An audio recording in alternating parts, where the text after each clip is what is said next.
আমরা পড়ি, হ্যাঁ আমরা বায়োলজি পড়বো। আমরা আগামীকাল থেকে ইনশাল্লাহ ফিজিক্স পড়বো। দেখো আমরা পড়ছিলাম হলো ডাইজেশন শুরু করছিলাম। হ্যাঁ, ডাইজেশনের ভিতরে আমরা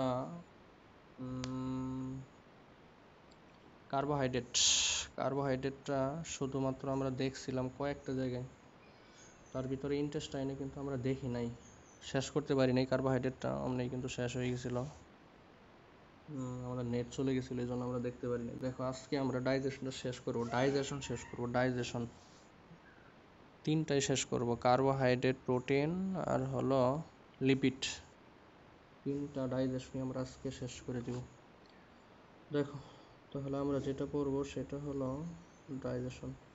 আচ্ছা, রংপুর ওইটা তোমার দাদুর বাড়ি না রাইয়ান, নাকি নানুর বাড়ি রাইয়ান?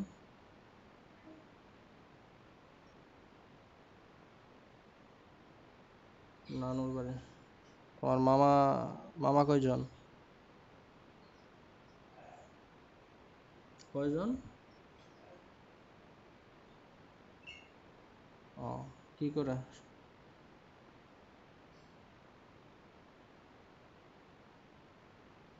হ্যাঁ। ও, কি গ্রামের সাইডে নাকি শহরের কাছাকাছি, বা শহরে বাসা নানু বাড়ি?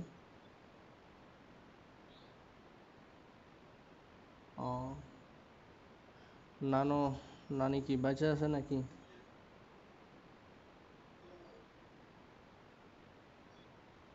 ও, আচ্ছা, আসো আমরা পড়ি। হ্যাঁ, আমরা পড়বো তাহলে, ডাইজেশন শেষ করে দিব ইনশাল্লাহ আজকে।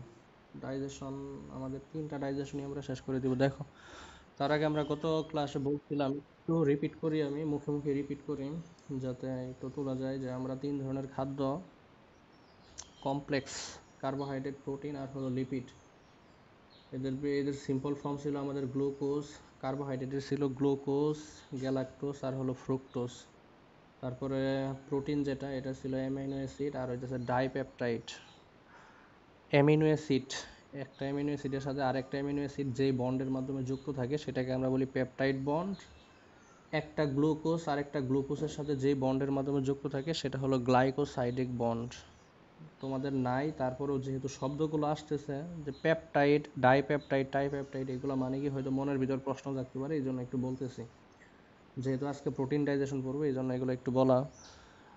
পেপটাইড হলো একটা বন্ড, ঠিক আছে, যেই বন্ডের মাধ্যমে একটা অ্যামিনো অ্যাসিড আরেকটা অ্যামিনো অ্যাসিডের সাথে যুক্ত থাকে, মানে অ্যামিনো অ্যাসিডের শিকল যেটা, আমরা কিন্তু পলিপেপটাইডকেই সাধারণত প্রোটিন বলে থাকি, ঠিক আছে। আর পেপটাইড হলো বন্ড, একটা অ্যামিনো অ্যাসিড আরেকটা অ্যামিনো অ্যাসিডের সাথে যুক্ত থাকে যেই বন্ডের মাধ্যমে, সেটাকে আমরা বলি পলিপেপটাইড, সরি পেপটাইড। তাহলে দুইটা অ্যামিনো অ্যাসিড যদি যুক্ত থাকে তাহলে সেটাকে আমরা বলবো ডাইপেপটাইড। মানে দুইটা পেপটাইড বন্ড যদি থাকে, এক কথায় সোজা কথা, ডাইপেপটাইড। তিনটা থাকলে ট্রাইপেপটাইড, তিনের অধিক থাকলে পলিপেপটাইড। সাধারণত এই পলিপেপটাইড মানে অনেকগুলো অ্যামিনো অ্যাসিড মিলে যেই চেনটা তৈরি হয় সেটাকে আমরা সাধারণত বলে থাকি প্রোটিন, ঠিক আছে। এটা হলো তোমার প্রোটিনের ক্ষেত্রে, peptide, dipeptide, tripeptide, polypeptide. Simple form হলো অ্যামিনো অ্যাসিড আর হলো ডাইপেপটাইড। ডাইপেপটাইডকেও সাধারণত সিম্পল ফর্ম হিসেবে বিবেচনা করা হয়, বাট ট্রাইপেপটাইড, পলিপেপটাইড এগুলো সিম্পল ফর্ম না, এগুলো সেকেন্ডারি ফর্ম বলতে পারো আর কি। আর প্রাইমারি তো একদম কমপ্লেক্স যেগুলো সেগুলোই, ঠিক আছে, সহজে বোঝার জন্য আর কি। প্রাইমারি সেকেন্ডারি কিন্তু তোমাদের বইয়ে নাই। তারপরে শর্করা বা কার্বোহাইড্রেট যেটা, সেটা কার্বোহাইড্রেট যেগুলো আমরা খাইতেছি এগুলো কমপ্লেক্স, এরপরে গিয়ে সেটা সেকেন্ডারি হবে, আবার সিম্পল ফর্মে হবে। তো গ্লুকোজ, অসংখ্য গ্লুকোজ মিলে কিন্তু একটা কার্বোহাইড্রেট তৈরি হয়, ঠিক আছে। Simple unit of carbohydrate is glucose, fructose, galactose, যেটাই বলো সেটাই আসলে ঠিক। তবে মেজরিটি আসলে আমরা গ্লুকোজই পাই, এবং গ্লুকোজই আসলে আমরা মানে ব্যবহার করি, মানে আমাদের স্টাডির ক্ষেত্রে আমরা ব্যবহার করি, ঠিক আছে। এই একটা গ্লুকোজ আর একটা গ্লুকোজের মাধ্যমে যুক্ত থাকে গ্লাইকোসাইডিক বন্ডের মাধ্যমে। এটাও তোমাদের বইয়ে নাই, পেপটাইড বন্ড, গ্লাইকোসাইডিক বন্ড মনে রাখতে পারো, শব্দের সাথে মিল আছে। গ্লুকোজ থেকে glycosidic bond, pep dipeptide, tripeptide থেকে পেপটাইড বন্ড বা পেপটাইডিক বন্ড, ঠিক আছে। পেপটাইড পেপটাইডিক একই জিনিস। আর লিপিডের ক্ষেত্রে আমরা বলছিলাম, ওইটার ক্ষেত্রে আমাদের সিম্পল ফর্ম হলো ফ্যাটি অ্যাসিড আর হলো গ্লিসারল। যাই হোক, এগুলো আর বারবার রিপিট করে লাভ নাই, এগুলো এমনি মনে আছে। আর এনজাইমের ক্ষেত্রে আমরা বলছিলাম যে কার্বোহাইড্রেট আমাদের পরিপাকের জন্য বা ডাইজেশনের জন্য যে এনজাইমগুলো আছে তাদেরকে আমরা বলছিলাম অ্যামাইলোলাইটিক এনজাইম। কিছু নামও বলছিলাম সেদিন, ptyalin, maltase, amylase, sucrase, lactase, শেষে এস উচ্চারণ হবে, ঠিক আছে? এনজাইমগুলো শেষে এস উচ্চারণ হবে, ল্যাকটেজ, সুক্রেজ, অ্যামাইলেজ এগুলো। আর প্রোটিন ডাইজেশনের জন্য যে এনজাইম দরকার তাকে আমরা বলছিলাম প্রোটিওলাইটিক এনজাইম, প্রোটিওলাইটিক, ঠিক আছে? প্রোটিওলাইটিক এনজাইম কী কী আছে অধিকাংশই আমরা বলছিলাম যে আমাদের ইন্টেস্টাইনে এসে রিলিজ হয় কোত্থেকে, ওই যে প্যানক্রিয়াস থেকে। প্যানক্রিয়াসে এনজাইম কিন্তু আছে, আবার হরমোন আছে, আমরা এনজাইমগুলোর কিছু নামও দেখছিলাম সেখানে। কী কী আছে, ট্রিপসিন, তার পেপসিন যেটা এটা সাধারণত আসে হলো স্টোমাক থেকে। তারপরে হলো কাইমোট্রিপসিন, এরকম অসংখ্য এনজাইম আসলে পাওয়া যায়। তারপর লিপিড পরিপাকের জন্য বা লিপিড ডাইজেশনের জন্য যে এনজাইমগুলো দরকার হয় সেগুলোকে আমরা বলছিলাম লাইপোলাইটিক এনজাইম, ঠিক আছে? Lipolytic, lipo means lipid, lytic মানে ব্রেকডাউন করা। যে এনজাইমগুলো লিপিডকে ব্রেকডাউন করবে তাদেরকে আমরা সাধারণত লাইপোলাইটিক এনজাইম বলে থাকি। কী কী আছে, মাত্র হাতে গোনা 4-5টা এনজাইম তোমাদের বইয়ে দেওয়া আছে, এগুলো মনে রাখলেই হয়ে যাবে, মানে লিপিড পরিপাকের জন্য। বাট প্রোটিন পরিপাকের জন্য কিন্তু মোটামুটি ভালোই এনজাইম দেওয়া আছে, 10-12টার মতো সম্ভবত দেওয়া আছে, আজকে দেখব। লিপিডের জন্য মাত্র কয়েকটা দেওয়া আছে, যেমন লাইপেজ দেওয়া আছে, মনোগ্লিসারাইডেজ দেওয়া আছে, ফসফোলিপিড এস্টারেজ দেওয়া আছে, এই কয়েকটা এনজাইম মূলত আছে।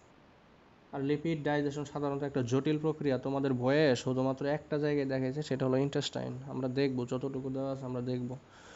তাহলে আসো আমরা একটু শুরু করি। আসো, ঘুম সারছে রায়ান, ঘুম সারছে? হ্যাঁ আসো, একটু ঘুম ঘুম সারাইলাম, ঠিক আছে? আসো আমরা একটু এখন পড়বো।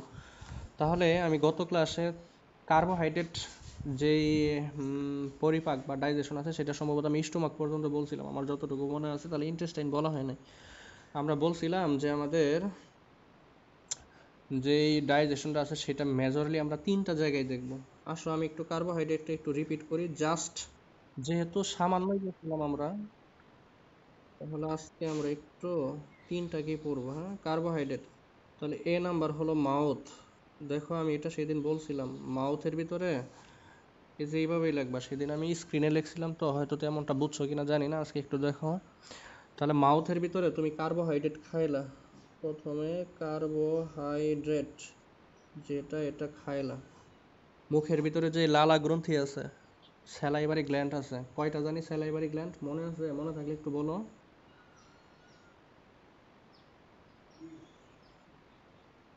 3টা না, 6টা, হ্যাঁ। হ্যাঁ, কি কি নামগুলো একটু বলো তো দেখি।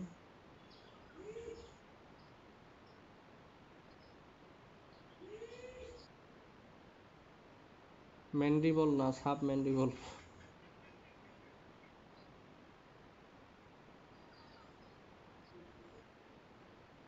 সাব, না না না না না, ম্যাক্সিলারিতে কোনো স্যালাইভারি গ্ল্যান্ডস নাই। নিচে দুইটা, একটা হলো সাব ম্যান্ডিবুলার আর একটা হলো সাব লিঙ্গুয়াল। ম্যান্ডিবলের নিচে সাব ম্যান্ডিবুলার, লিঙ্গুয়াল মানে জিহ্বার নিচে সাব লিঙ্গুয়াল।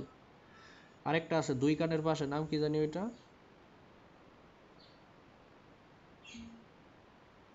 Parotid, good. তাহলে আসো, এই যে স্যালাইভারি গ্ল্যান্ড থেকে টায়ালিন আসবে কার্বোহাইড্রেট পরিপাক করার জন্য। তাহলে পিটিওয়াই, একটু খেয়াল করো বানানগুলা, এটা কিন্তু টিওয়াই দিয়ে হবে না, পিটিওয়াই, টায়ালিন।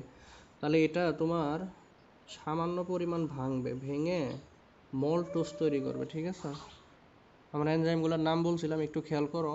খাদ্য দিয়ে এনজাইম মনে রাখবা, নয়তো এনজাইম দিয়ে খাদ্য মনে রাখবা, যে কোনো একটা করবা, হয়তো খাদ্য দিয়ে এনজাইম নয়তো এনজাইম দিয়ে খাদ্য। তাহলে এই মল্টোসকে এখন কিছুটা পরিপাক করবে, মুখের ভিতরে সামান্য পরিপাক হবে, বেশি না কিন্তু, মানে ডাইজেশন হবে।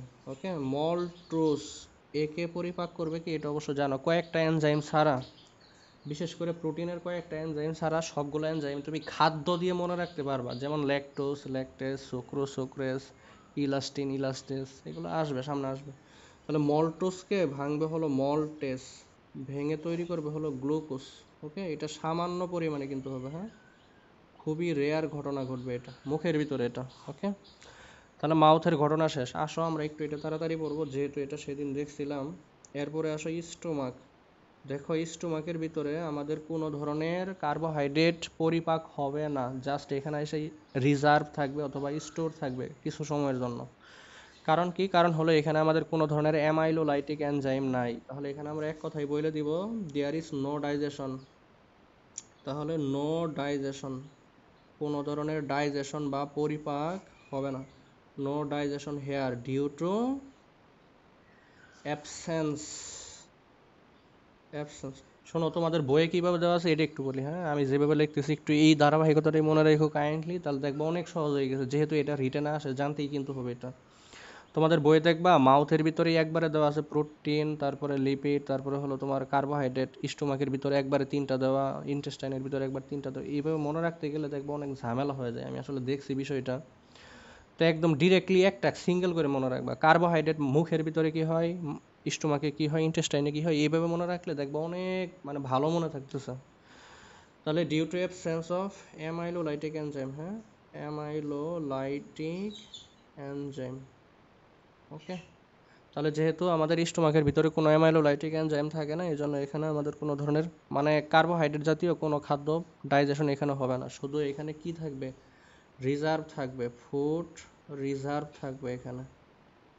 এখানে ফুড রিজার্ভ থাকবে কত ঘন্টা? 2 থেকে 6 ঘন্টা। এগুলো জানো, আগেও দেখছো, যখন স্টোমাক পড়াইছিলাম তখনও বলছিলাম এটা। এরপরে আসো, আমাদের এরপরে খাদ্যটা চলে যাবে হলো ইন্টেস্টাইনে। স্মল ইন্টেস্টাইনের লেংথ কতটুকু রাইয়ান?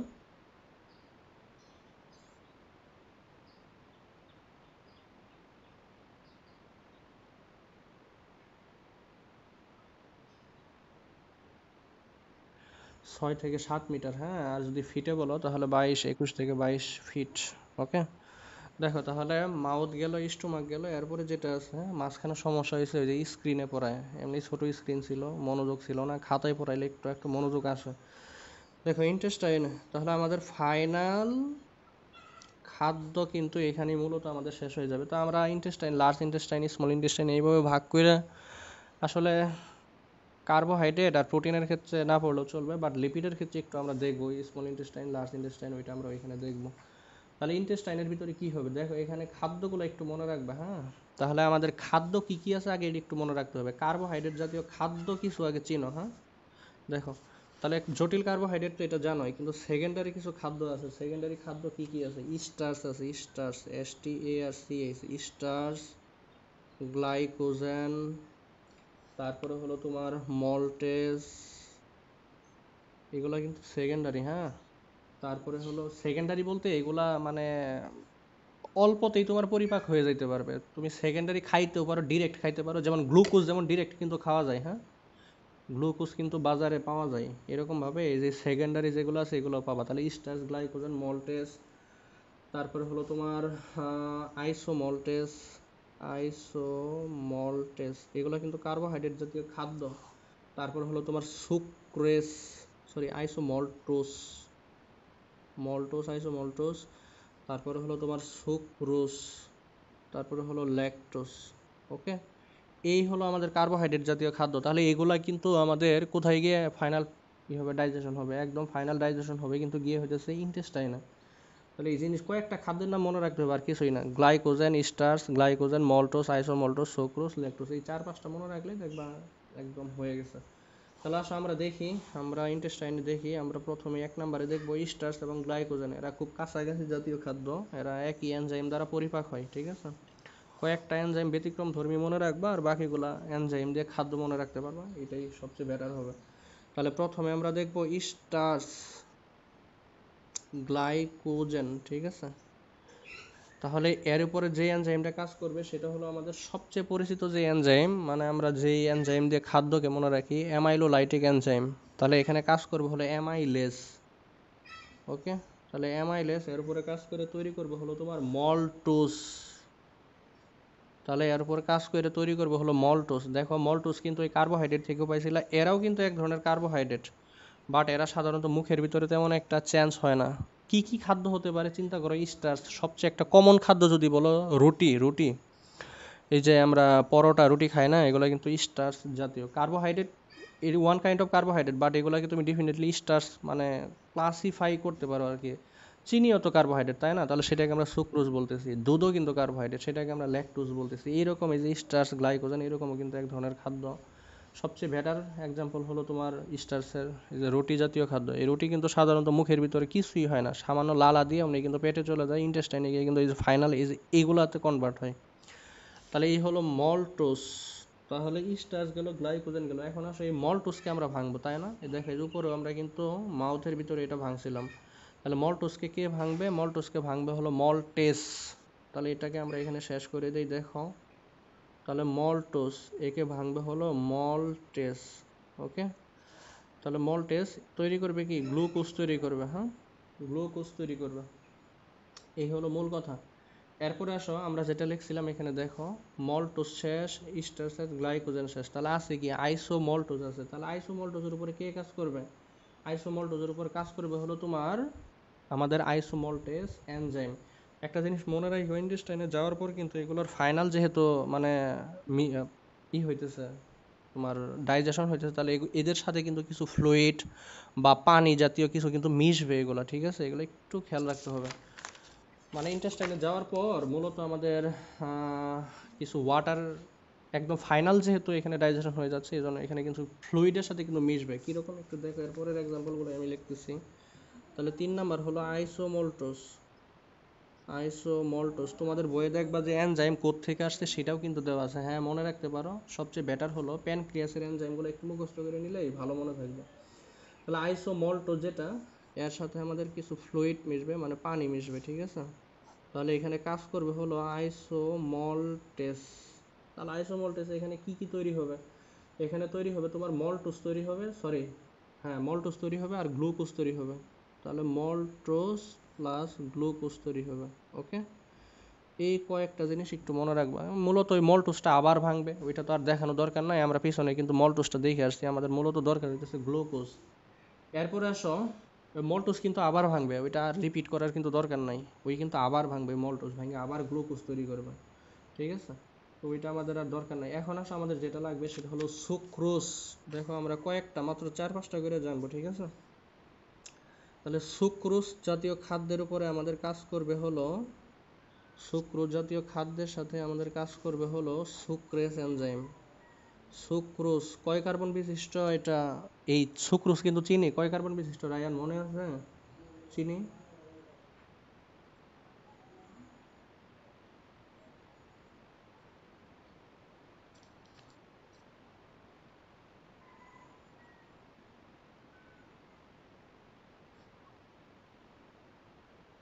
হ্যাঁ, C12H22O11, ঠিক আছে? এটা হলো চিনির সংকেত। আচ্ছা, এখানে কিন্তু তোমরা একটা কোশ্চেন ফেস করে আসছিলা বোটানিতে, যে গ্লুকোজ রিডিউসিং সুগার হলেও সুক্রোজ রিডিউসিং সুগার নয় কেন? আনসারটা মনে আছে? বলতে পারবা?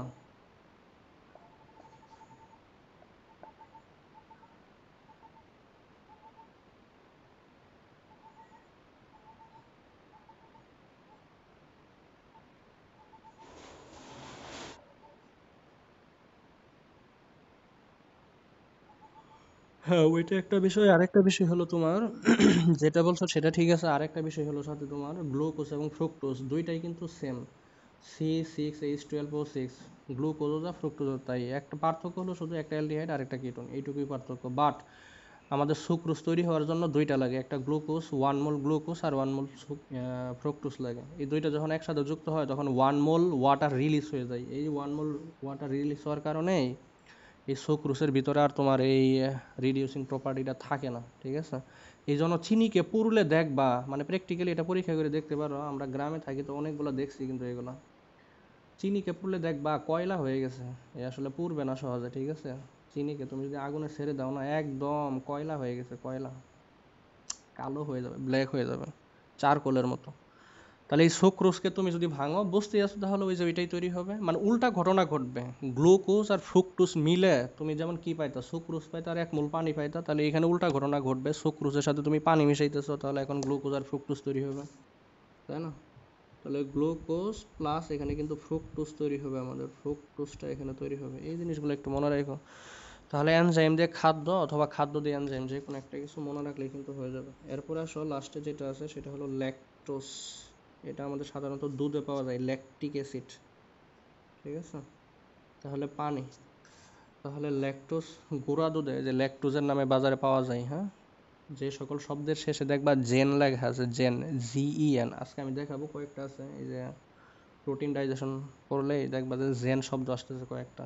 এই জেন যেখানেই পাবা সেটাই মনে করবা ইনঅ্যাক্টিভ। লেকটোজেন এটা ইনঅ্যাক্টিভ অবস্থায় থাকে, এটা যখন খাওয়া হয় পেটের ভিতরে গিয়ে এনজাইমের সাহায্যে ডাইজেশন হয়, আবার অ্যাক্টিভ হয়। তাহলে ল্যাকটোজকে আমাদের পরিপাক করবে হলো ল্যাকটেস, ওকে। তাহলে ল্যাকটেস তাহলে কি তৈরি করবে, এখানে গ্লুকোজ আর গ্যালাক্টোজ তৈরি করবে, ঠিক আছে। এই দেখো গ্লুকোজ আর হলো গ্যালাক্টোজ, এখানে কিন্তু একটা গ্যালাক্টোজ চলে আসছে। তাহলে এই দুইটা এক্সাম্পল কিন্তু আমাদের সবচেয়ে পরিচিত এনজাইম, তাই না? তাহলে গ্লুকোজ, ফ্রুক্টোজ, গ্লুকোজ, গ্যালাক্টোজ, তাহলে সুক্রোজ খাইলে এটা তো একদম পরিচিত। আর সাথে একটা কোশ্চেন বলে দিলাম যে সুক্রোজ কেন রিডিউসিং না, তুমি যেটা বলছো সেটার সাথে আমি যেটা বলছি ওটা একটু অ্যাড করে দিও, তাহলে সুন্দর আনসার হবে। আর ল্যাকটোজ থেকে যেটা পাবা সেটা গ্লুকোজ পাবা আর গ্যালাক্টোজ পাবা। মানে মূল কথা কিছু যদি নাও মনে থাকে, ধরো তুমি মানে মনে নাই থাকতে পারে, মানে হঠাৎ করে মাথার ব্রেন থেকে তো চলে যাইতেই পারে, এটা স্বাভাবিক। মাথার ব্রেন তো আর মানুষের কন্ট্রোলে না, সৃষ্টি করতে চাইলে অনেক কিছু হতে পারে, কিছুই মনে নাই, গ্লুকোজ তো মনে আছে, ওইটাই লিখে দেবা রাইট সাইডে। কারণ প্রত্যেকটার ভিতরেই দেখো রাইট সাইডে গ্লুকোজ আছে, সাথে অন্য কিছু থাকতে পারে, সেটা ভিন্ন বিষয়। অন্য কিছু বলতে ওই যে ফ্রুক্টোজ নয়তো গ্যালাক্টোজ একটা তো আসবেই। তো গ্লুকোজ তো মনে থাকবে, এই এতটুকু মনে থাকলে হয়ে গেল। তাহলে এইটুকুই ছিল কিন্তু আমাদের হলো কার্বোহাইড্রেট ডাইজেশন, ঠিক আছে। এরপর আমরা যেটা দেখবো সেটা হলো প্রোটিন ডাইজেশন। আশা করি এখানে না বোঝার কিছু নাই, হ্যাঁ। তো আমি আবার বলতেছি, ওই এনজাইমগুলো মনে রাখো, এনজাইমগুলো পরিচিত: sucrose, lactase, আইসোমল্টেস, maltase, ptyalin, amylase. 6টা এনজাইম মনে রাখবা, সাথে 4টা এনজাইম দিয়ে কিন্তু খাদ্য এমনি চলে আসতেছে। ল্যাকটেস, সুক্রেস, আইসোমল্টেস, মল্টেস, এই 4টা এনজাইম দিয়ে 4টা খাদ্য মনে রাখতে পারতেছো। আর ওইখানে অ্যামাইলেস আর হলো টায়ালিন দিয়ে 2টা একটু আলাদাভাবে মনে রাখো, তাহলেই হয়ে যাবে, ঠিক আছে। এখন আমরা যেটা দেখবো সেটা হলো প্রোটিন ডাইজেশন, হ্যাঁ। তাহলে প্রোটিন ডাইজেশন, ওকে। তাহলে প্রোটিন ডাইজেশন, তাহলে প্রোটিন ডাইজেশনের জন্য যে এনজাইমগুলো লাগবে সেগুলোকে আমরা বলছিলাম প্রোটিওলাইটিক এনজাইম। আমরা এনজাইমগুলো আজকে ইনশাল্লাহ সবগুলাই নাম দেখার চেষ্টা করব। তাহলে এর ক্ষেত্রে তোমার কিছু সেকেন্ডারি খাদ্য আছে, এগুলো একটু মনে রাখতে হবে। মানে তোমার সিম্পল ফর্ম তো জানোই, আমি প্রথম থেকেই বলছি যে সিম্পল ফর্ম হলো এখানে অ্যামিনো অ্যাসিড আর হলো ডাইপেপটাইড। টাইপেপটাইডটা সাধারণত সিম্পল ফর্ম হিসেবে কাউন্ট করা হয় না, কারণ ওইটাও আবার ওইটাও ভাঙে তোমার অ্যামিনো অ্যাসিড ডাইপেপটাইডে কনভার্ট হয়। তাহলে সিম্পল ফর্ম এখানে দুইটা, একটা হলো অ্যামিনো অ্যাসিড আর একটা হলো ডাইপেপটাইড। আচ্ছা লিখে রাখি, যখন ছবি তুলবো না তখন তো আবার এটা পড়বো।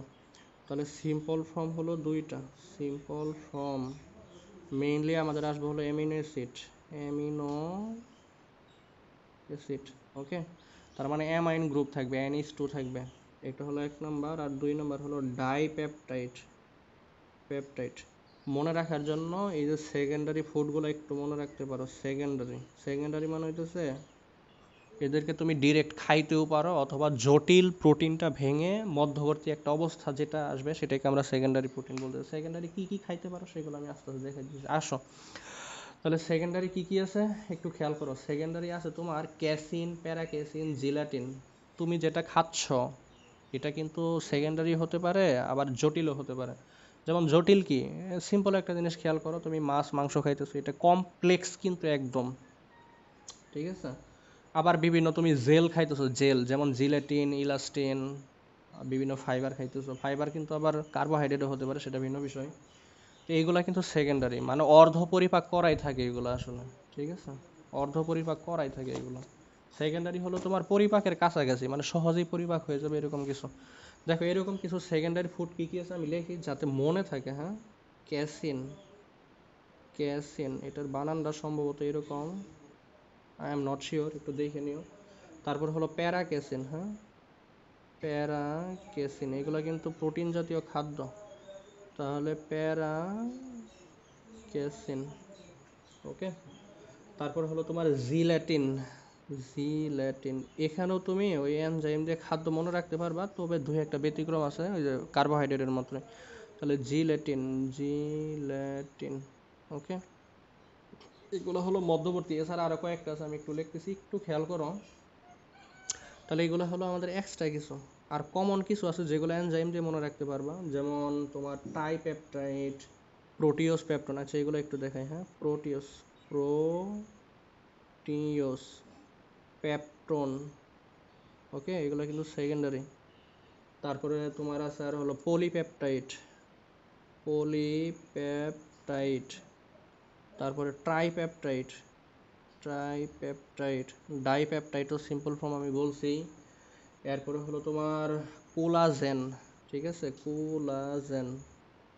শোনো এই নিচেরগুলো কিন্তু এক্সট্রা মনে রাখবা, কেন? কারণ নিচেরগুলো দিয়ে তুমি মানে এনজাইম দিয়ে খাদ্য মনে রাখতে পারবা, আর উপরেরগুলো কিন্তু সাধারণত এই খাদ্যের সাথে এনজাইমের নাম মিলবে না, একটু ওই যে কার্বোহাইড্রেট, অ্যামাইলেজ আর টায়ারিন যেটা বললাম না, ওইটার মতো একটু আলাদাভাবে মনে রাখতে হবে। কোলাজেন, তারপরে হচ্ছে ইলাস্টিন, ঠিক আছে ইলাস্টিন। এই নিচেরগুলা বিশেষ করে এই কয়েকটা তুমি এনজাইম দিয়ে খাদ্য মনে রাখতে পারবা। তাহলে ডাইজেশন কিন্তু মনে রাখা একদম সোজা, তুমি প্রথমগুলো না মনে রাখলা শেষগুলোই মনে রাখো, কোনো সমস্যা নাই, হয়েই যাবে। এছাড়া আরও কয়েকটা আছে যেগুলো আমরা ইনশাল্লাহ আরও পড়তে পড়তে জানবো, ঠিক আছে এগুলো হলো সেকেন্ডারি। আর আমাদের খাদ্য পরিপাক তাহলে কয় জায়গায় হবে সেটা আমরা একটু এখন দেখব। দেখো রায়ান, বুঝতেছো? এগুলো কিন্তু সহজ জিনিস, হ্যাঁ সহজ করে পড়বা। আসো, বুঝতেছো?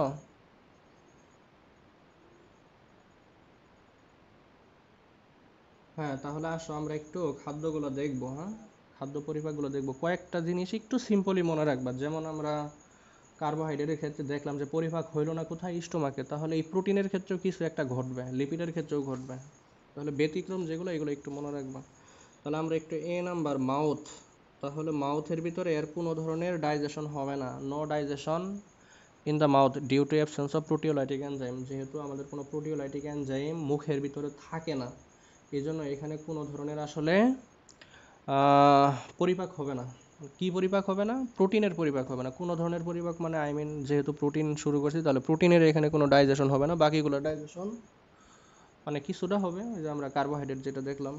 তাহলে মাউথের ভিতরে আমাদের কোনো পরিপাক হবে না, তাহলে no digestion in the mouth. তাহলে মাউথের ভিতরে পরিপাক হবে না কেন? তাহলে সুন্দর করে লিখে দিবা due to absence of proteolytic enzyme. বই নিয়ে গেছো রায়ান? বই নিয়ে গেছো রংপুরে?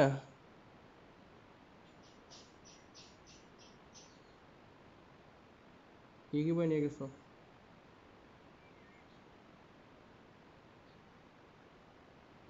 ও আচ্ছা,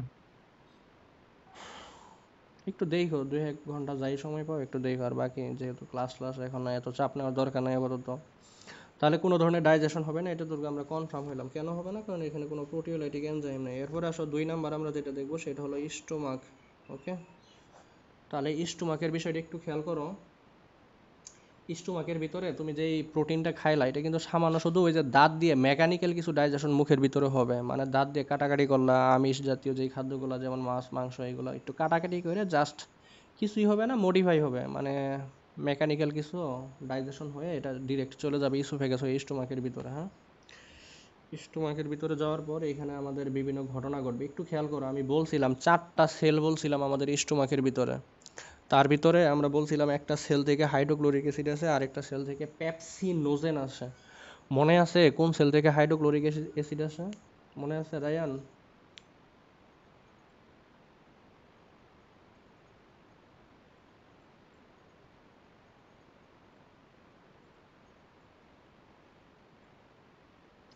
প্যারাইটাল সেল থেকে হাইড্রোক্লোরিক অ্যাসিড আসবে, হ্যাঁ।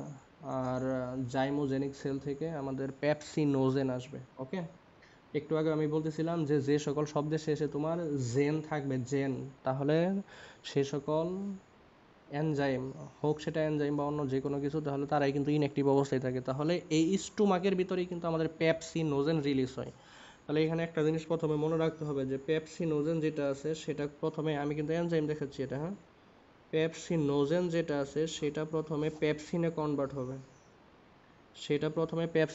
হবে, কি কিসের দ্বারা? হাইড্রোক্লোরিক অ্যাসিডের দ্বারা, ঠিক আছে।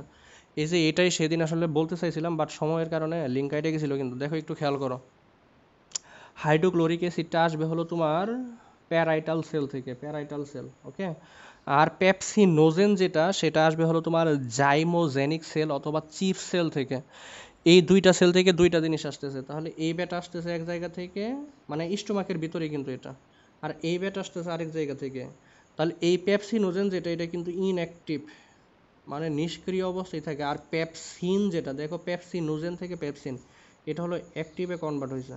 ওকে, যেহেতু অ্যাক্টিভ এবং ইনঅ্যাক্টিভ মাঝখানে একে অ্যাক্টিভ করবে হলো হাইড্রোক্লোরিক অ্যাসিড একই সেলের ভিতরে। দেখো তাহলে হাইড্রোক্লোরিক অ্যাসিডের কিন্তু দুইটা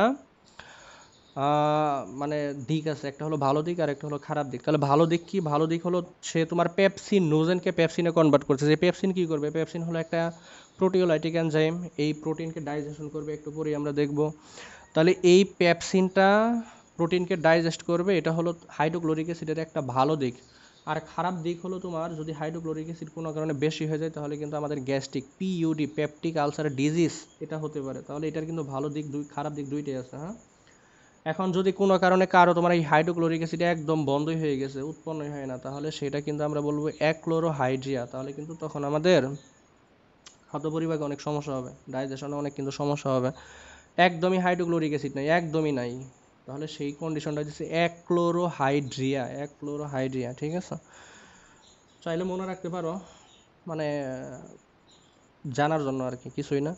তাহলে এই এতটুকু মনে রাখতে হবে, কিন্তু এই যতটুকু আমি লিখছি এতটুকু কিন্তু এমসিকিউর জন্য very very very very very important, ঠিক আছে? যে পেপসিনোজেনকে পেপসিনে কনভার্ট করে কি হাইড্রোক্লোরিক অ্যাসিড, হাইড্রোক্লোরিক অ্যাসিড আসে কোথায় থেকে? প্যারাইটাল সেল থেকে। পেপসিনোজেন কোথেকে আসে? জাইমোজেনিক বা চিপ সেল থেকে। পেপসিনোজেন কি অবস্থায় থাকে? ইনঅ্যাক্টিভ অবস্থায় থাকে। কি সে কনভার্ট হয়? পেপসিনে কনভার্ট হয়। পেপসিন কি জাতীয় এনজাইম? Proteolytic enzyme. দেখছো অনেকগুলা কিন্তু এখান থেকে এমসিকিউ টাইপের আসলে কোশ্চেন আছে, আর রিটেনের জন্য তো লাগবে। এখন আসো আমরা একটু খাদ্য পরিপাক করব। তাহলে মুখের ভিতরে যেহেতু কোনো ধরনের আমাদের পরিপাক, মানে কেমিক্যাল কোনো যেহেতু ডাইজেশন এখানে হইলো না, তাহলে পুরো আমিষটাই কিন্তু আমাদের জটিল অবস্থায় চলে গেল কোথায়? স্টোমাকে। তাহলে স্টোমাকে যেটা আসছে সেটা কিন্তু জটিল কমপ্লেক্স অবস্থায় এখনো আছে। তাহলে এক নম্বরে আমি প্রথমেই লিখবো প্রোটিন কমপ্লেক্স। এটার উপরে কাজ করবে কি? এই যে পেপসিন, এই যে এই বড় ভাই কাজ করবে, ঠিক আছে? তাহলে পেপসিনে মানে পেপসিন প্রোটিনটাকে ভাঙবে, ভেঙে ওই যে আমরা সেকেন্ডারি কয়েকটা লিখলাম না, দেখো এই যে এখানে সেকেন্ডারি লিখছি না, প্রোটিওস, পেপটন, এগুলো কিন্তু ইন্ডিভিজুয়াল, ক্যাসিন, প্যারাক্যাসিন, জিলেটিন, এগুলো কিন্তু ইন্ডিভিজুয়াল মানে পাওয়া যায়। বাট এই প্রোটিওস আর পেপটন কিন্তু ইন্ডিভিজুয়ালি পাওয়া যায় না, এটা হলো কমপ্লেক্স ফুড পার্টিকেল থেকে কনভার্ট হয়, ঠিক আছে? এটা একটু মনে রাখতে হবে এইভাবে। তাহলে প্রোটিনটা পেপসিনের সহায়তায় আমাদের তৈরি হবে পেপটন, পেপটন আর হইতেছে প্রোটিওস। দেখো এগুলো মনে রাখা সোজা হইতেছে protein for peptone, protein for proteose, ঠিক আছে? P for peptone, proteose, protein, এই তিনটা পি দিয়ে মনে রাখতে পারো, এই আর কিছু না। তাহলে পেপসিন, এরপর আসো আমাদের ক্যাসিন, যেটা ওই যে আমরা লিখছিলাম ক্যাসিন, এই ক্যাসিনটাও এখানে কিছুটা কনভার্ট হবে, কিছুটা বলতে এখানে মূলত ডাইজেশন আসলে হয়েই যাবে। তাহলে ক্যাসিন এটা পাওয়া যাবে মূলত মিল্কের ভিতরে, দুধের ভিতরে কিছু আমিষ জাতীয় খাদ্য আছে। আমরা কেমিস্ট্রিতে ফার্স্ট পেপারে একদম লাস্ট চ্যাপ্টার আমরা কিন্তু ওই যে দুধ মিল্কের কিন্তু আমরা কম্পোনেন্ট পড়ছিলাম, আমি পড়াইছিলাম কিন্তু। হ্যাঁ, হিউম্যান মিল্ক, কাউ মিল্ক, ববেন মিল্ক, এগুলো অনেক মিল্ক কিন্তু আমি দেখাইছিলাম সেই জায়গায়। সেখানে কিন্তু কার্বোহাইড্রেট, প্রোটিন সবই আছে, তবে মাত্রা আর কি ভিন্ন, ডাইমেনশন ভিন্ন। তাহলে ক্যাসিনটা এর সাথে তুমি ওয়াটার মিশাবা, যেহেতু স্টোমাক তাহলে অবশ্যই এখানে একটু ব্যাপার স্যাপার আছে। তাহলে এর উপরে যেটা কাজ করবে সেটা হলো রেনিন। এই রেনিন নাম দেখে একটু বলো তো এটা কোত্থেকে আসতে পারে? মানে অনুমান করে কিন্তু বলা যাবে আসলে এটা রেনিন এনজাইমটা কোত্থেকে আসবে। Any idea? মাথার ভিতরে চিন্তা করো, বলতে পারবা? দেখো, ট্রাই করো। হ্যাঁ, good, very good, renin for renal, হ্যাঁ ওইখান থেকে আসবে। তাহলে এই ক্যাসিনটা প্যারাকেসিনে প্যারাকেসিনে কনভার্ট হবে, প্যারাকেসিন। দেখো এই প্যারাকেসিনটাও কিন্তু আমরা একটু আগে দেখলাম যে এই হলো সেকেন্ডারি, তাহলে এই ব্যাটা অবশ্যই আবার ডাইজেস্ট হবে। তাহলে এই প্যারাকেসিনের উপর এই পেপসিন কাজ করবে আবার, ঠিক আছে? তাহলে প্যারাকেসিন, একটু কাইন্ডলি স্পেলিংগুলো দেখো, ইংরেজি স্পেলিংয়ের ক্ষেত্রে খুবই দুর্বল আমি। তাহলে এখন যেটা কাজ করবে সেটা হলো পেপসিন। তাহলে এই পেপসিনের উপর কাজ করে এখন ওই একদম সিম্পল ফর্মে চলে যাবে, ঠিক আছে? সিম্পল ফর্ম বলতে ওই যে সেকেন্ডারি, এটাও আসলে বলতে পারো সেকেন্ডারি, এর ভিতরে একটু ঝামেলা আছে। দেখো এই যে ক্যাসিন, প্যারাক্যাসিন, এই বেটা কিন্তু সহজে এখানে ডাইজেস্ট হবে না। সিম্পল ফর্মে যাওয়ার আগে আবার এই যে পেপটনে কনভার্ট হবে, পেপটোন এটা, ঠিক আছে? এই পেপটোন পর্যন্তই আসবে এখানে। এই পেপটোনটা আবার চলে যাবে ইন্টেস্টাইনে, সেখানে গিয়ে ফাইনাল ডাইজেশন হবে। তাহলে স্টোমাকের ভিতরে কিন্তু আমরা কোনো ফাইনাল ডাইজেশন আসলে আর পাইলাম না, তাহলে আর ফাইনাল ডাইজেশন কিন্তু হবে গিয়ে একদম ইন্টেস্টাইনে গিয়ে। তাহলে আরেকটা খাদ্য আছে দেখো, জিলাটিন। হ্যাঁ, জিলাটিন। তাহলে জিলাটিনের উপর কি এনজাইম কাজ করবে এটা আসলে অনুমান করতে পারতেছি। এখানেও দুইটা এনজাইম আসলে ভিন্ন, যে রেনিন আর হলো পেপসিন, আর বাকিগুলো এনজাইম খাদ্য দিয়ে মনে রাখতে পারবা। তাহলে এরপরে কাজ করবে জিলাটিনেস। ওকে, জিলাটিনেস। তাহলে এই বেটাও পেপটোন আর পলিপেপটাইডে কনভার্ট হবে। তাহলে এখানে সবচেয়ে হাইলাইট বিষয়টা হলো যে আমাদের স্টোমাকের ভিতরে পেপটোন আর পলিপেপটাইড এই দুইটাই আমরা পাইছি, পেপটোন প্রোটিউস আর পলিপেপটাইড প্রোটিউস, এই দুইটাই কিন্তু আমরা এখানে মূলত পাইছি। তাহলে পলিপেপটাইড। তাহলে এখানে কিন্তু কোনো সিম্পল ফর্ম আমরা পাইলাম না, দ্যাট মিন্স এখানে কিন্তু কোনো ধরনের ফাইনাল ডাইজেশন হইল না। ঠিক আছে, তাহলে ফাইনাল ডাইজেশন হবে কোথায় গিয়ে? ফাইনাল ডাইজেশন হবে হলো আমাদের ইন্টেস্টাইনে গিয়ে। এখানে শুধুমাত্র কিছু মডিফাই হয়েছে, দ্যাট মিন্স প্রাইমারি থেকে সেকেন্ডারি কিছু খাদ্যে পরিণত হয়েছে, আর কিছুই না, মানে একটা মধ্যবর্তী অবস্থা তৈরি হয়েছে। ঠিক আছে, তাহলে এনজাইমগুলো মনে রাখতে হবে, পেপসিন, রেনিন, জিলাটিনেস তো জিলাটিন দিয়ে মনে রাখবে, ইলাস্টিন ইলাস্টেস দিয়ে মনে রাখবে, ওগুলো মনে থাকবে। বাট এই দুইটা এনজাইম একটু আলাদাভাবে মনে রাখবে, পেপসিন আর হলো রেনিন। পেপসিন আসবে স্টোমাক থেকে, পেপসিনোজেন অবস্থায় থাকে, হাইড্রোক্লোরিক অ্যাসিড তাকে অ্যাক্টিভ করে। কোন সেল থেকে আসে? জাইমোজেনিক বা চিপ সেল থেকে। আর হাইড্রোক্লোরিক আসে প্যারাইটাল সেল থেকে, এগুলো একটু মনে রাখো। আর রেনিনটা আসবে রেনাল মানে কিডনি থেকে। ঠিক আছে, আসো এরপরে আমরা যেটা দেখবো সেটা হলো স্টোমাক গেল, এরপর ইন্টেস্টাইনে। তাহলে ইন্টেস্টাইনে এই জাতীয় খাদ্যের কী কী পরিবর্তন হবে একটু খেয়াল করো। তাহলে 3 নাম্বার যেটা, সেটা হলো ইন্টেস্টাইন। আমরা গ্রসলি ইন্টেস্টাইন বলতেছি, হ্যাঁ, সেটা লার্জ ইন্টেস্টাইনও হতে পারে, স্মল ইন্টেস্টাইনে, তবে মেজর পার্টটা সাধারণত আমাদের স্মল ইন্টেস্টাইনই হয়ে যায়। এখন আসো আমরা দেখবো হলো আমাদের ইন্টেস্টাইনের ভিতরে কি কি চেঞ্জ হবে। ঠিক আছে, এখন এই জায়গায় একটা কথা আছে, হ্যাঁ, একটা কোশ্চেন আছে, মেডিকেল আসছিল সম্ভবত 2018-19-এ, মানে আমি যখন ভর্তি পরীক্ষা দিই তার আগের বার আসছিল আর কি, প্রথমবার যখন আমি দিই, যে সর্বপ্রথম আবিষ্কৃত এনজাইমের নাম কি, বা সর্বপ্রথম আবিষ্কৃত এনজাইম কোনটা। ঠিক আছে, এটা কিন্তু আসছিল আমার যতটুকু মনে হয় আর কি, হয়তো মেডিকেল নয়তো অন্য কোনো পরীক্ষায় আসছিল এটা। সর্বপ্রথম আবিষ্কৃত এনজাইমের নাম সেটা হলো তোমার ট্রিপসিন। হ্যাঁ, দেখো তাহলে সর্বপ্রথম আবিষ্কৃত এনজাইমের নাম হলো ট্রিপসিন। ঠিক আছে, এটা হলো মূলত ট্রিপসিনোজেন হিসেবে থাকে। কোথায় এটা থাকে? হলো তোমার এই যে প্যানক্রিয়াসে, সেদিন আমি বলছিলাম। তাহলে প্যানক্রিয়াসে এই বেটা কিন্তু ট্রিপসিনোজেন রূপে থাকে। তাহলে দুইটা ইনঅ্যাক্টিভ এনজাইমের নাম একটু কষ্ট করে জানতে হবে, একটা হলো পেপসিন আর একটা হলো ট্রিপসিন। তাহলে পেপসিন তো আমি বললামই, তাহলে এখন আসলে এখানে ট্রিপসিনোজেনটা একটু বলি। তাহলে ট্রিপসিনোজেন, ওকে। তাহলে একে তোমার কে কনভার্ট করবে, মানে অ্যাক্টিভ ফর্মে কে কনভার্ট করবে? সেটা হলো এন্টারোকাইনেস। এন্টারোকাইনেস কোথা থেকে আসবে সেটা জানো, সেটা হলো গ্যাস্ট্রিক মিউকোসা থেকে আসবে। ঠিক আছে, গ্যাস্ট্রিক মিউকোসা, সেটা ডিউডেনামও হতে পারে, স্টোমাকে হতে পারে, মূলত স্টোমাক থেকেই আসে। তাহলে এন্টারোকাইনেস, একে তোমার কনভার্ট করবে হলো এন্টারোকাইনেস। এই দুইটা কিন্তু ইম্পর্টেন্ট, কে কিসে কনভার্ট হয়।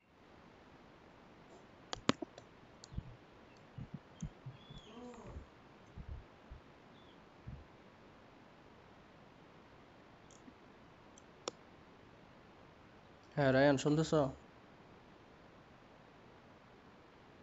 দেখো তাহলে আমি বলতেছিলাম যে আমাদের ট্রিপসিনোজেন যেটা, সেটা আসলে ট্রিপসিনে কনভার্ট হবে।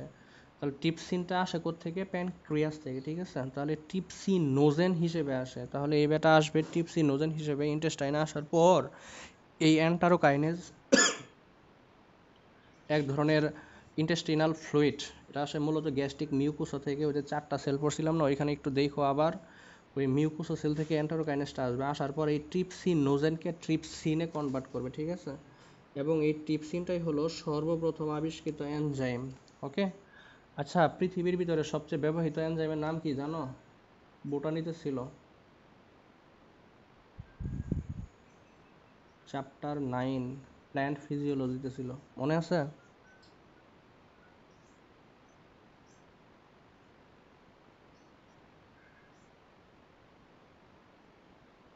হ্যাঁ, রবিস্কো, গুড। সবচেয়ে বেশি ব্যবহৃত এনজাইম হলো রবিস্কো। তাহলে আসো এর যেটা বলতেছিলাম, তাহলে এই ট্রিপসিনোজেনটা ট্রিপসিনে কনভার্ট হবে। আরেকটা আছে এর সাথে মনে রাখতে পারো, সেটা হলো কাইমোট্রিপসিন। কাইমোট্রিপসিনটা মূলত ট্রিপসিনেরই একটা মানে সহোদর ভাই। তো এই কাইমোট্রিপসিনটা এই ট্রিপসিনের সংস্পর্শে আসলে দেখা যায় কাইমোট্রিপসিনোজেন হিসেবে থাকে, কাইমোট্রিপসিনে কনভার্ট হয়ে যায়। ওটা চাইলে জানতেও পারো, না চাইলে নাও জানতে পারো, ওইটা তেমন ইম্পর্টেন্ট না। মানে কাইমোট্রিপসিনোজেন হিসেবে থাকে। ওই বেটা যখন ট্রিপসিনের সংস্পর্শে আসে তখন সেটা আবার কিন্তু তোমার কাইমোট্রিপসিনে কনভার্ট হয়। একটু চাইলে লিখে রাখতে পারো, দেখো এটা আসলে এরকমই কাইমোট্রিপসিন, ঠিক আছে। তাহলে এই বেটা যখন ট্রিপসিনের কনভার্টে আসবে, এই ট্রিপসিন তখন কিন্তু তোমার কাইমোট্রিপসিনোজেন, তখন কিন্তু এই বেটা কাইমোট্রিপসিনে কনভার্ট হবে। কাইমোট্রিপসিনে কনভার্ট হবে। দুইটার কাজ একই, ট্রিপসিন এবং কাইমোট্রিপসিনের কাজ, এরা প্রোটিন, সেকেন্ডারি প্রোটিন যেটা আছে সেটাকে ডাইজেস্ট করবে। এখন আসো আমরা একটু দেখি, তাহলে এই দুইটা এনজাইম সম্পর্কে একটু ধারণা পাইলাম, এবং এটা হলো ফার্স্ট এনজাইম যেটা প্রথমে আবিষ্কৃত হয়েছিল। হ্যাঁ, কোথায় থেকে? প্যানক্রিয়াসে থেকে, এটা একটু মনে রাখো। ইন্টেস্টাইনের ভিতরে তাহলে আমরা প্রথমেই দেখব সেকেন্ডারি যেগুলো আছে, স্টোমাকের ভিতরে যেই চ্যান্সগুলো হলো, খেয়াল করো এই যে স্টোমাকের ভিতরে কি কি হয়েছে, এগুলোই হলো ইন্টেস্টাইনে গিয়ে কিন্তু আবার সিম্পল ফর্মে কনভার্ট হবে। তাহলে কি কি পাইছি? মূলত এখান থেকে তিনটা নিয়ে যাবো, আর বাকিগুলো আমরা ওইখান থেকে একটু নতুন কয়েকটা দেখবো। এখানে পেপটন, প্রোটিওস আর হলো পলিপেপটাইড পাইছি, খেয়াল করো। পেপটন, প্রোটিওস আর হলো পলিপেপটাইড। পলিপেপটাইড এই পেপটন কিন্তু এই প্যারাকেসিন থেকে আসছে। তাহলে মূলত তিনটা, পেপটন, প্রোটিওস আর হলো পলিপেপটাইড, এই তিনটা আমরা সেকেন্ডারি হিসেবে আমরা ইন্টেস্টাইনে পাঠাবো। তাহলে ইন্টেস্টাইনে গিয়ে এরা সিম্পল ফর্মে কনভার্ট হবে। তাহলে আমরা প্রথমেই দেখবো হলো তোমার সি নাম্বার, আমরা প্রথমেই যেটা দেখবো সেটা হলো প্রোটিওস এবং পেপটন পেপটন আর হলো প্রোটিওস, ঠিক আছে। এদের উপরে কাজ করবে হলো তোমার এই যে ট্রিপসিন যেটা, সেটা, হ্যাঁ, ট্রিপসিন কাজ করে তৈরি করবে হলো পলিপেপটাইড। তাহলে এই পলিপেপটাইড কিন্তু আবার ভাঙবে। হ্যাঁ, এখানে একটা জিনিস মনে রাখো, এখানে কিন্তু ট্রিপসিনও কাজ করতে পারে, কাইমোট্রিপসিনও কাজ করতে পারে। দেখবা বইয়ের ভিতরে দুই লাইনে লেখা আছে, তুমি চাইলে একবারই লিখতে পারো। এখানে কাইমোট্রিপসিনও কাজ করবে, কাইমোট্রিপসিন, ওকে। বইয়ের ভিতরে কিন্তু দুই লাইনে লেখা আছে, কিন্তু তোমার রিঅ্যাক্ট্যান্টও এক, প্রোডাক্টও কিন্তু একই, সেম পেপটন প্রোটিউসই এখানে তোমার রিঅ্যাক্ট্যান্ট, ওইখানে প্রোডাক্ট পলিপেপটাইডই। আবার কাইমোট্রিপসিনের ক্ষেত্রেও তোমার রিঅ্যাক্ট্যান্ট হলো পেপটন প্রোটিউস, আর রেজাল্ট্যান্ট বা প্রোডাক্ট যেটা সেটা কিন্তু পলিপেপটাইডই আসবে, একই আর কি। এনজাইমের নাম ভিন্ন অনুসারে ওরা আর কি দুই মানে সিরিয়ালে রাখছে, আর কিছুই না। তবে মনে রাখতে হবে যে কাইমোট্রিপসিন কিন্তু এই ইনঅ্যাক্টিভ অবস্থায় ছিল, কাইমোট্রিপসিনোজেন রূপে, একে অ্যাক্টিভ করবে হলো ট্রিপসিন। তাহলে দেখো এখানে সমস্যাটা কোন জায়গায়। প্রথমে প্যানক্রিয়াসের যদি ঝামেলা হয় তাহলে তোমার ট্রিপসিন আসবে না। ট্রিপসিন না আসলে কি হবে, মানে ট্রিপসিনোজেন আসবে না, ট্রিপসিনোজেন না আসলে কি হবে, ট্রিপসিন পাওয়া যাবে না। আচ্ছা, ট্রিপসিন পাইলা না, তাহলে এখানে কিন্তু তোমার মূলত যে পেপটন, প্রোটিউস এগুলা আসলে পলিপেপটাইডে কনভার্ট হবে না, এক নাম্বার ঝামেলা। দুই নাম্বার ঝামেলা হলো ট্রিপসিন না আসলে কিন্তু কাইমোট্রিপসিনোজেন যেটা আছে এটাও কিন্তু আর কাইমোট্রিপসিনে কনভার্ট হবে না, তাহলে ওইটাও কিন্তু আরেকটা ঝামেলা, তাহলে কিন্তু অনেক ঝামেলা। তাহলে প্যানক্রিয়াস কিন্তু একটা মারাত্মক মানে ইম্পর্টেন্ট একটা গ্ল্যান্ড বলতে পারো, অর্গান বলতে পারো আমাদের বডিতে, খুবই ইম্পর্টেন্ট। কিন্তু এটা যদি কখনো কোনো কারণে ডিজিজড বা রোগে আক্রান্ত হয় বা নষ্ট হয়ে যায়, তাহলে একদিকে যেমন ডায়াবেটিস হবে, আরেকদিকে কিন্তু এই খাদ্য পরিপাকে নানা রকম সমস্যা হবে, ঠিক আছে। তাহলে এটা হলো পেপটন আর হলো প্রোটিওস গেল। এরপরে আসো আমরা যেটা দেখবো সেটা হলো পলিপেপটাইড। দেখো এই যে এখানে যেটা পাইছি, এখন ইন্টেস্টাইনের পরে তো আর কোথাও যাওয়ার জায়গা নাই, তাই না? এটাই কিন্তু মাথায় রাখতে হবে যে আমাদের সর্বশেষ জায়গা হলো ইন্টেস্টাইন। তাহলে পলিপেপটাইড যেটা আছে, তাহলে এই পলিপেপটাইড এখন ভাঙবে, কিসে কনভার্ট হবে? হয়তো ডাইপেপটাইড নয়তো অ্যামিনো অ্যাসিডে কনভার্ট হবে, তাই না? তাহলে পলিপেপটাইডটা আমরা একটু দেখি। দেখো পলিপেপটাইড একটু ধারাবাহিকভাবে মনে রাখবা, ঠিক আছে? বইয়ে কীভাবে দেওয়া আছে সেটা দরকার নাই, একটু মিলেই নিবা, জাস্ট এই আর। তাহলে পলিপেপটাইডের উপরে যে এনজাইমটা কাজ করবে, এখন কিন্তু তুমি এখানে কয়েকটা মানে কমনলি এনজাইম ব্যবহার করতে পারো। যেমন পলিপেপটাইডের উপর যে এনজাইম কাজ করবে সেটা হলো অ্যামিনোপেপটাইডেস একটা এনজাইম হতে পারে। আরেকটা এনজাইম আছে পেপটাইডেস, আরেকটা এনজাইম আছে সেটা হলো কার্বক্সিপেপটাইডেস, ঠিক আছে। দুইটা এনজাইমে এরা কাজ করবে। দেখবা বইয়ের ভিতরে দুই লাইনে লেখা আছে, তুমি চাইলে এক লাইনেই মনে রাখতে পারো, কারণ হইতেছে আমাদের রিঅ্যাক্টেন্ট সেম, বাট এখানে আমাদের প্রোডাক্টটা একটু ভিন্ন আসতে পারে। যেমন অ্যামিনোপেপটাইডেস যদি দাও তাহলে শুধু অ্যামিনো অ্যাসিড আসবে, খেয়াল করো, মনে রাখা কিন্তু শর্ট টেকনিক এটা, খেয়াল করো আমি আবার বলতেছি। যদি পলিপেপটাইডের উপর অ্যামিনোপেপটাইডেস দাও তাহলে শুধু অ্যামিনো অ্যাসিড আসবে। আমি কিন্তু দুইটা একসাথে লিখছি যেহেতু এখানে রিঅ্যাক্টেন্ট সেম, আমাদের মানে চিন্তা ভাবনা হচ্ছে সিম্পল ফর্মে আনা, সেটা অ্যামিনো অ্যাসিড হোক আর ডাইপেপটাইড হোক। কিন্তু মনে রাখো এইভাবে যে পলিপেপটাইডের উপর আমি যদি অ্যামিনোপেপটাইডেস দেই তাহলে শুধু অ্যামিনো অ্যাসিড আসবে। আর যদি পলিপেপটাইডের উপর পেপটাইডেস কার্বক্সিপেপটাইডেজ দেই তাহলে এখানে অ্যামিনো অ্যাসিডের পাশাপাশি ডাইপেপটাইড আসবে, এতটুকুই শুধু পার্থক্য, আর কোনো পার্থক্য নাই। ঠিক আছে, তাহলে এখানে আমরা দুইটাই লিখবো, একটা হলো অ্যামিনো অ্যাসিড, তাহলে অনলি অ্যামিনো অ্যাসিড আসবে, অ্যামিনো পেপটাইডেজ দিলে, আর যদি ডাইপেপটাইডেজ দাও তাহলে অ্যামিনো অ্যাসিড প্লাস ডাইপেপটাইড দুইটাই আসবে। তাহলে এই হলো আমাদের সিম্পল ফর্ম। হ্যাঁ, আমি কিন্তু 4 লাইন 2টা লাইন লিখছি, খেয়াল করো কি কি। পেপটোন প্রোটিওস, এরপর প্রথমে ট্রিপসিন দিবা, পলিপেপটাইড আসবে একটা। 2 নাম্বার আমি লিখতে পারতাম পেপটোন প্রোটিওস, এরপরে কাইমোট্রিপসিন দিব, পলিপেপটাইড আসবে, 2 নাম্বার যাইতো। 3 নাম্বার হলো পলিপেপটাইডের উপর আমি অ্যামিনো পেপটাইডেস দিলে অ্যামিনো অ্যাসিড আসতো, 3 নাম্বার গেল। 4 নাম্বার আমি দিতাম পলিপেপটাইডের উপর কার্বক্সিপেপটাইডেস দিলে ডাইপেপটাইড আর অ্যামিনো অ্যাসিড আসতো। এই হলো 4টা। ঠিক আছে।